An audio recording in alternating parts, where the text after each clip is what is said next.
नमस्कार साथियों, स्वागत है आप सभी का वाईडी एग्रीकल्चर एकेडमी के ऑनलाइन प्लेटफॉर्म पर। आज हम आपको बताने जा रहे हैं एक रेटिंग प्रोसेस है जो जूट की फसल में उसके तने से छाल को सड़ाने और रेशा निकालने की प्रक्रिया के बारे में हमको जानकारी उससे प्राप्त होने वाली है। हम आपको बताएंगे कि रेटिंग क्रिया क्या होती है।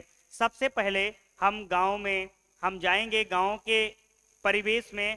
तो जूट की जहाँ खेती होती है, जूट की हम कटाई करते हैं। बुवाई के लगभग 135 से 140 दिन बाद जब जूट में पुष्प आने लगते हैं, उस समय हम जूट की कटाई कर लेते हैं। कटाई करके उस फील्ड में उसके तनों के बंडल बना लेते हैं, बंडल बना के बांध लेते हैं। फिर हम क्या करते हैं, रुका हुआ पानी हो या बहता हुआ पानी हो, हम क्या करते हैं, ज्यादातर रुके हुए पानी में, पानी की गहराई काफी होनी चाहिए, रुके हुए पानी में हम जो जूट के तनों के बंडल हैं उनको पानी में डाल देते हैं। जब हम पानी में डाल देते हैं तो कुछ दिन बाद वो जो तना होता है उसके छाल जो ऊपर होती है वो फूलने लगती है। उसी से गांव में फिर हम हाथों से उसका जो सूत होता है, रेशा होता है, उसको निकालते हैं। ये तो हम जानते हैं गांव के परिवेश से। अब जानते हैं जरा साइंटिफिक मेथड भी होते हैं। जब बहुत बड़े लेवल पर जूट का प्रोडक्शन होता है तो वहां पर कौन से तरीके अपनाए जाते हैं, तो हम रेटिंग पर एक संक्षिप्त प्रकाश डालने वाले हैं। रेटिंग क्या होता है, जूट के जो तने होते हैं उसके छाल को हम पानी में डालते हैं ताकि वो नरम हो जाए और उससे हम रेशा प्राप्त कर लें। ऐसी कंडीशन को हम रेटिंग कहते हैं। क्या कहते हैं, रेटिंग।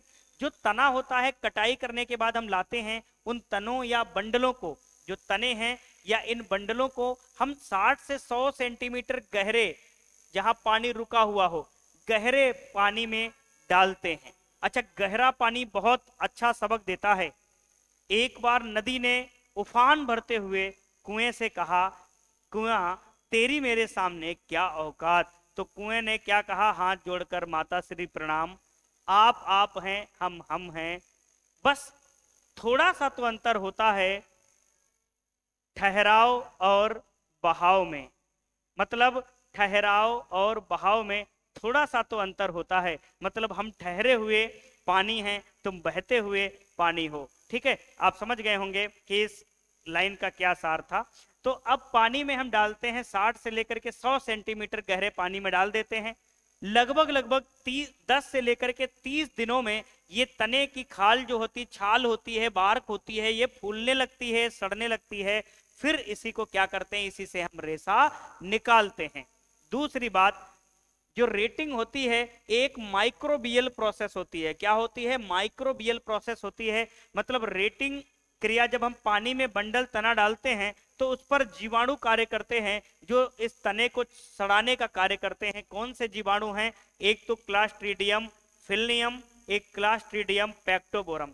क्लास्ट्रीडियम फिलनियम, क्लास्ट्रीडियम पैक्टोबोरम, ये रेटिंग क्रिया के लिए उत्तरदायी जीवाणु होते हैं। कई बार क्वेश्चन पूछा गया है। रेटिंग क्रिया के लिए तापमान 34 डिग्री सेल्सियस ये जूट के केस में होता है। अगर यही हम सनहेम्प में रेटिंग देखेंगे तो 27 डिग्री सेल्सियस पर अच्छी रेटिंग क्रिया मानी जाती है। अब क्या होता है, रेटिंग क्रिया कभी कभी समय पर अच्छे से नहीं हो पा रही है या पूरी तरीके से रेटिंग क्रिया प्रभावित हो रही है। जो रेटिंग होनी चाहिए थी, जितने दिनों में तने को, बार्क को सड़ना चाहिए था, वास्तव में वो नहीं सड़ रही है। तो उसको प्रभावित करने वाले कुछ कारक होते हैं, जैसे फसल की परिपक्वता। मान लो फसल परिपक्व नहीं है और आप पहले ही उसको कटाई कर लिए। जब आप परिपक्वता से पहले कटाई कर लेंगे तो जाहिर सी बात है रेटिंग होने में टाइम लग जाएगा। दूसरा, पानी की गहराई। पता लगे पानी इतना सा ही गहरा हो, उसमें बंडल जो डालोगे वो डूबेंगे ही नहीं। जब डूबेंगे नहीं अच्छे से तो रेटिंग क्रिया कैसे अच्छी होगी, माइक्रोबियल प्रोसेस ही नहीं अच्छे से हो पाएगी। तीसरा, तापमान। अगर इतना तापमान नहीं मिल रहा है बंडलों को या इस बैक्टीरिया को रेटिंग के लिए, तब भी रेटिंग अच्छी नहीं होगी। तो रेटिंग क्रिया बहुत इंपॉर्टेंट है एग्जाम पॉइंट ऑफ व्यू से। इससे हर आप एग्जाम में देखने को मिलेंगे क्वेश्चन यहाँ से। तो आज के बाद रेटिंग खल्लास, कोई भी एग्जाम आए, क्वेश्चन हमारे पास, उत्तर हमारे पास होना चाहिए। ठीक है, ऐसे ही अपडेट जानकारी जानने के लिए जुड़े रहिएगा वाईडी एग्रीकल्चर एकेडमी के ऑनलाइन प्लेटफॉर्म पर। अगर आप नए आए हुए हैं चैनल पर हमारे, पहली बार क्लास को देख रहे हैं तो आप चैनल को सब्सक्राइब कर लीजिएगा, बेल आइकन का नोटिफिकेशन पुश कर लीजिएगा ताकि आपको आने वाली क्लासेस का नोटिफिकेशन मिलता रहे।